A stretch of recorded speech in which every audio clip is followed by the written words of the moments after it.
மா நானே சரியான கடுப்புல இருக்கேன், டென்ஷன் பண்ணாதீங்க. மா ஜிம்ல சரியான பிரச்சனை ஆயிடுச்சுமா, ஏமா நீங்க வேற. நானே தலைவலியில இருக்கேன். வேற போனே எடுக்க மாட்டேன். என்னமா உங்களுக்கு பிரச்சனை?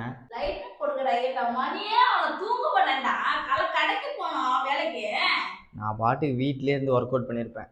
ஒல்லியா இருக்க எலும்பா இருக்குன்னு சொல்லி என்ன உசி பத்தி ஜிம்முக்கு போக வச்சு அங்க இப்ப இவ்வளவு சண்டை தெரியுமா உங்களால? நான் போய் இன்னைக்கு ஒரு நாள் எனக்கு வெயிட் ஏற்றி விடுங்கன்னு சொன்னா அதெல்லாம் முடியாது. 3 மாசம் ஒர்க் அவுட் பண்ணு, அதுக்கப்புறம் டிஷ்யூல அதை கிளீனுமா, அதுக்கப்புறம் ப்ரோட்டீன் எடுக்கணுமா, அது இதுன்னு சொல்லிட்டே இருந்தாங்க. ப்ரோட்டீன் பவுடர்னு ஒன்று இருக்குமா, அது சாப்பிட்டா உடம்பு நல்லா ஏறுமா. ஒரு 100 கிராம் 1000 ரூபான்றான். அதை எல்லாரையும் வச்சு ஜிம்முக்குள்ளேயே பூட்டிட்டு எல்லா பவுடரையும் தூக்கி மூட்டை கட்டி எடுத்துட்டு வந்துட்டேன். தப்பிச்சு ஓடியான்ட்டமா. எப்படி?